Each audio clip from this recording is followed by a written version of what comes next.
বন্ধুরা, আমি Kaushik sir KTC এক্সক্লুসিভের নতুন এই ভিডিওটিতে তোমাদের সকলকে স্বাগত জানাই। এইমাত্র তো শেষ হলো ভূগোল পরীক্ষা।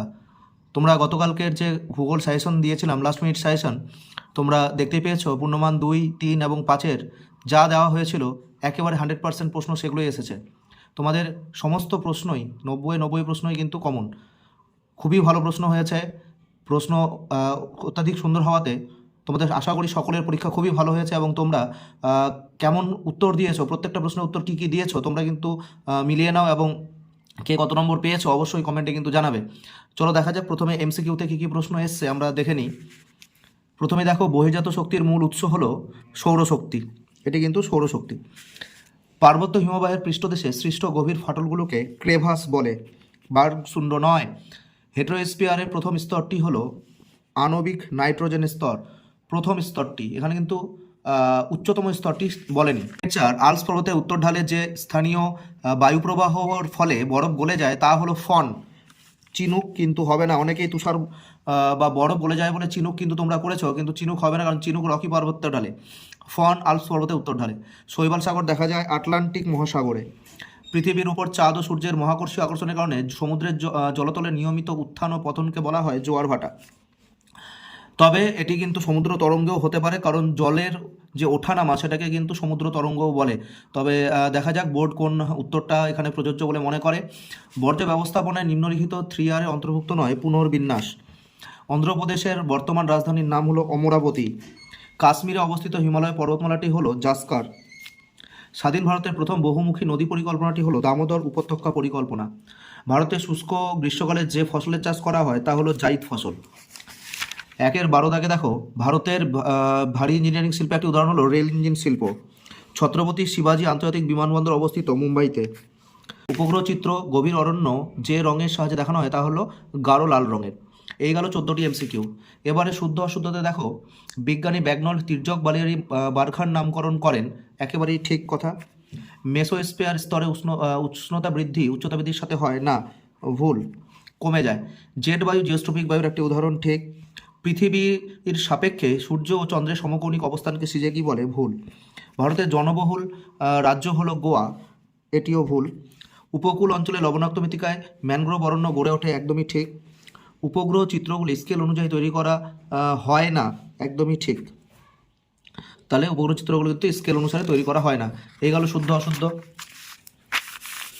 তোমরা শূন্যস্থানে দেখো যে অবরোহণ প্রক্রিয়া ভূমির উচ্চতা কিন্তু হ্রাস পায় বা কমে যায়। মরু অঞ্চলে বায়ু ও জলধারের মৃত সঞ্চয় কার্যের ফলে গঠিত সমভূমিকে আমরা কিন্তু বহির্বিধৌত সমভূমি বলি, বহির্বিধৌত সমভূমি বলি। কোনো স্থানের উষ্ণতা বৃষ্টিপাত লেখচিত্রে উষ্ণতার রেখাটি বছরের মধ্যভাগে নিম্নমুখী হলে স্থানটি দক্ষিণ গোলার্ধে অবস্থিত, দক্ষিণ। আচ্ছা, গৌণ জোয়ার মুখ্য জোয়ারের প্রতিবাদ স্থানে একই সময় তৈরি হয়, গৌণ জোয়ার। শীততাপ নিয়ন্ত্রিত যন্ত্র বায়ুমণ্ডলে সিএফসি বা ক্লোরোফ্লোরো কার্বন গ্যাস নির্গত করে। আরাবল্লী পর্বতের পশ্চিম অবস্থিত তৃণভূমিকে রোহি বলে। জৈব বর্জ্য পদার্থগুলির জীবাণুর দ্বারা বিয়োজন পদ্ধতিকে কম্পোস্টিং বলে। এবার এসএকিউ প্রশ্নগুলো দেখো। নদীর জলপ্রবাহ মাপার এককের নাম তোমরা সবাই জানো, কিউসেক বা কিউমেক। সম্পৃক্ত বায়ুর আপেক্ষিক আর্দ্রতা কিন্তু 100%। মেরু অঞ্চলে কোন ধরনের সমুদ্র স্রোত দেখা যায়? শীতল সমুদ্র স্রোত। মানব শরীরে কোন বিষাক্ত বর্জ্যের উপস্থিতিতে মিনামাটা রোগ হয়? পারদ দূষণের ফলে মিনামাটা রোগ হয়। ভারতের সর্বাধিক জলসেচ পদ্ধতির নাম কি? জলসেচ পদ্ধতির নাম হলো কূপ ও নলকূপ, কূপ ও নলকূপ। ভারতের উত্তর পূর্ব মৌসুমী বায়ু কোথায় বৃষ্টিপাত ঘটায়? করমণ্ডল উপকূলে, করমণ্ডল উপকূলে বা তামিলনাড়ু উপকূলে। ইন্টারনেট ব্যবহারের দিক থেকে বিশ্বে ভারতের স্থান কি? ইন্টারনেট ব্যবহারের দিক থেকে ভারতের স্থান হলো দ্বিতীয়। ভূবৈচিত্র্যক মানচিত্রে কোন রেখার সাহায্যে ভূমির উচ্চতা দেখানো হয়? এটি হবে সমোন্নতি রেখার দ্বারা, সমোন্নতি রেখার দ্বারা। এবারে বাম দিক ডান দিকে দেখো। বাম দিক ডান দিকে ছোটনাগপুর অবশ্যই কিন্তু হবে পরেশনাথ পাহাড়। তারপরে অসম হবে বরদইছিলা। হিমালয় হবে পাইন এবং চিকমাগালুর হচ্ছে কফি। এবারে পূর্ণমান 2-এরগুলো তোমরা দেখো যেগুলো এসছে। মহাদেশীয় হিমবাহ, মরু সম্প্রসারণ, ক্যাটাবেটিক বায়ু কাকে বলে, আইটিসিজেড, চিকিৎসা সংক্রান্ত বর্জ্যস্থানে ভরাটকরণ, খাদার কি, কারেওয়া কি, সবই তোমাদের কিন্তু এগুলো পড়ানো রয়েছে। মৃত্তিকা ক্ষয়ের সংজ্ঞা, জনঘনত্ব কাকে বলে, মিলিয়ন সিট এবং ভারতের জরিপ সংস্থা ও ভারতের মহাকাশ গবেষণা সংস্থার সদর দপ্তর। এটা খুবই সহজ, দুটো নাম লিখলে কিন্তু হয়ে যাবে। জরিপ সংস্থা কিন্তু রয়েছে আমাদের দেরাদুনে এবং মহাকাশ গবেষণা সংস্থা রয়েছে ব্যাঙ্গালোরে। তো এই প্রশ্নগুলোর উত্তর কিন্তু তোমাদের সবাই জানা রয়েছে।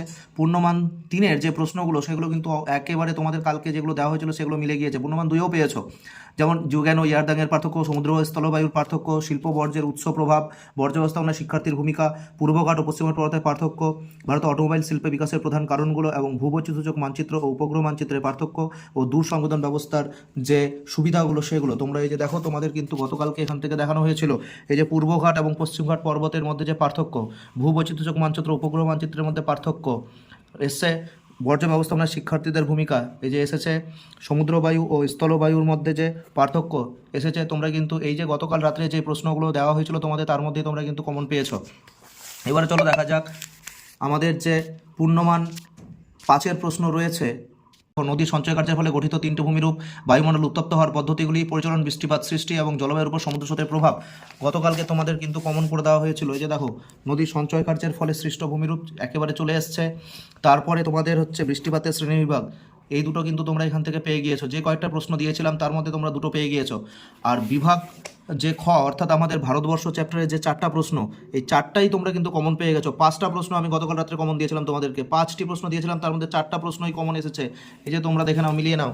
প্রথমে এসছে ভারতের জলবায়ুর 5টি প্রধান নিয়ন্ত্রক। এই যে আমি গতকালকে দিয়েছিলাম ভারতের জলবায়ু নিয়ন্ত্রকের কারণগুলো, একেবারে পরপর যেভাবে পরপর সাজিয়ে দিয়েছি সেইভাবেই পরপর কিন্তু প্রশ্নগুলো এসছে। 2 নম্বরে এসছে ভারতের চা উৎপাদনের অনুকূল ভৌগোলিক পরিবেশ। দেখো, ভারতের চা উৎপাদনের অনুকূল ভৌগোলিক পরিবেশ। পূর্ব মধ্য ভারতে লৌহ ইস্পাত শিল্পকেন্দ্র গড়ে ওঠার কারণ, দেখো সেই হিসাবে পূর্ব মধ্য ভারতে লৌহ ইস্পাত শিল্পকেন্দ্রের কারণগুলো রয়েছে। তারপরে 5-এর 2-এর 4টাকে দেখো, ভারতের জনসংখ্যা অসম বন্টনের প্রাকৃতিক কারণগুলো লেখো। দেখো তোমাদের দেওয়া ছিল ভারতের জনসংখ্যা অসম বন্টনের তারতম্যের কারণগুলো লেখো। এই কিন্তু ভারতবর্ষ অধ্যায়ের 5টি প্রশ্ন কমন দিয়েছিলাম গতকাল রাত্রে, তার মধ্যে 4টি তোমাদের এসেছে। এবং এখানে কিন্তু করতে হয় 2টি, তাই যথেষ্ট কমন তোমরা পেয়েছো। এবং তার সাথে মানচিত্র দেখে নাও, মানচিত্রগুলো তোমাদের করা হয়েছিল এর আগে। কন্যাকুমারিকা, লাদাখ, গোদাবরী, চিল্কা হ্রদ, উত্তর পূর্ব ভারতের বৃষ্টিচ্ছা অঞ্চল অর্থাৎ শিলং, যারা দেখিয়েছো শিলং সেটাই হবে। তার সাথে মরুভিত্তিক অঞ্চল অর্থাৎ থর মরুভূমি, দক্ষিণ ভারতের ক্রান্তীয় চিরহরিত অরণ্য অর্থাৎ আমাদের পশ্চিমঘাট পর্বতের সেই পশ্চিম ঢাল, উত্তর ভারতে একটি গম উৎপাদক অঞ্চল অর্থাৎ পাঞ্জাব, বৃহত্তম পেট্রোলেশন শিল্পকেন্দ্র অর্থাৎ জামনগর, ভারতের প্রথম মেট্রো রেল শহর অর্থাৎ কলকাতা। এতে 1-2 এমসিকিউ হয়তো ঘুরিয়ে দিয়েছে, তবে ভূগোলে ঘুরিয়ে প্রশ্ন আসবে, এটাই স্বাভাবিক। আর সব প্রশ্নই কমন, সবার প্রশ্ন দেখে আনন্দ হওয়ারই কথা। সকলের পরীক্ষা আশা করি ভালো হয়েছে এবং তোমরা এমসিকিউ এসিকিউতে কে কত পেয়েছো এটা কিন্তু তোমরা কমেন্টে অবশ্যই জানাও। ভিডিওটি ভালো লাগলে অবশ্যই বন্ধুদের মধ্যে শেয়ার করো এবং নতুন হলে চ্যানেলে তোমরা অবশ্যই সাবস্ক্রাইব বাটনটি কিন্তু প্রেস করে রাখো।